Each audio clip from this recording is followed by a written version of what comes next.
welcome back to my channel. Today we have Desperate Measures by Katee. So I was quite unsure whether I was going to get this book or not, but I was like, you know what, I need to give it a go.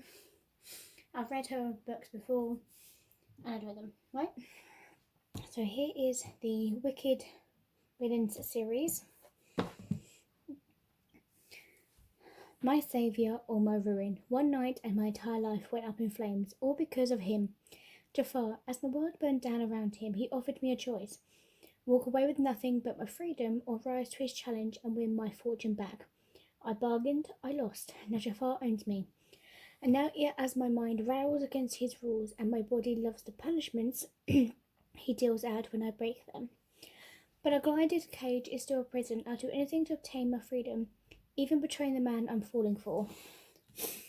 So if you haven't been able to tell, this is a Disney retelling of Aladdin, but this is a smart romance between Jafar and Jasmine. And just skimming through a few pages for the first time, like I'm like, oh my god, it's like doing her, and he's like, oh, look at this, look at your face, you love it as I'm doing you on your dad's fruit. I'm like, okay, I'm like, dang. But obviously this was something different. There's other series they have in the Disney kind of villain series. And they were doing the nasty with the heroines and heroines from my childhood. You like, you know, when you read a retelling book, you're like, oh, that's never gonna go back. So I figured out these books are the series that launched, you know, absolute the villain fan fictions about everything. Villains rule. So Desperate Measures is a story about Jasmine and Jafar. So at first it's like a little confusing since the whole world building in this book is so vague. But Jasmine's father is so like unspecific bit short, and Jafar coops him to take his power. No, he always wants to take Jasmine. The two of them have apparently been attracted to one another for years, and for some reason they have a safe word, even though they've never done it. Which is handy because they're both into the consensual non-consent. So for some reason, like in Hades in this book, I thought for a moment it was Duncan Olympius Hades, but apparently this is the Disney version of Hades because these books I have completely mad up. So obviously I haven't read that one yet. So I thought it was interesting making Aladdin the bad guy. I never did trust Aladdin, and the way he lied to Jasmine in the movie was always super sus.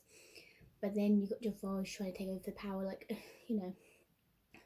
So I could totally see all the pathetic lying mask and evil side.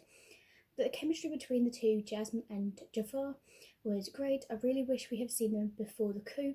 I would have liked to have seen the dynamics between Jasmine and Jafar, Jasmine Aladdin, and Jasmine, Jafar and her father on a page. I also feel like the politics of Kansas City was very vague as well. This is basically a poem with plot, and I get that. But since what the book was going for, I wish the plot had been a little bit better. I want to know more about these weird politics, you know.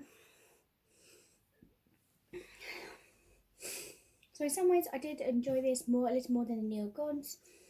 Maybe because while I was researching Aladdin and end up down various Wikipedia rabbit holes, I end up with finding about this movie called The Thief of Baghdad, which apparently Disney Aladdin took some inspo from. That movie also have Jafar with 2 F's, who is played by this dude named Conrad Vendet, and he looks like he'll definitely give off the kind of villainous daddy look vibes. So basically I was picturing Jafar in this book, and Desperate Measures had its flaw, but I still enjoyed reading it. This is definitely some a Disney reimagining that I've read, well, not ever have read, because if you've read Never King by Nikki St. Crown, that's a Peter Pan retelling. I kid you not, that's some steamiest Peter Pan retelling I've seen so far, okay? So it's Disney, but Desperate Measures is like steamy, but reading that one, dark, kinky, and over the top is exactly the way that I like it. My only concern is that the ending took on a completely different tone from the first book, so the first 90% of the book. So many thanks to myself for tweeting into this. So I tried thinking I can get into myself into this one, but I don't know whether I would want to keep this one or not. As father's second in command, Jafar has taken over with Jasmine with their first meeting. Having lived in a good cage all of her life, Jasmine is devastated to discover that she has now been forced to exchange one cage for another. But let me assume you that this story throws you uphill from the very beginning. She is mine now the same way her father's fortune, abilities, and allies are mine.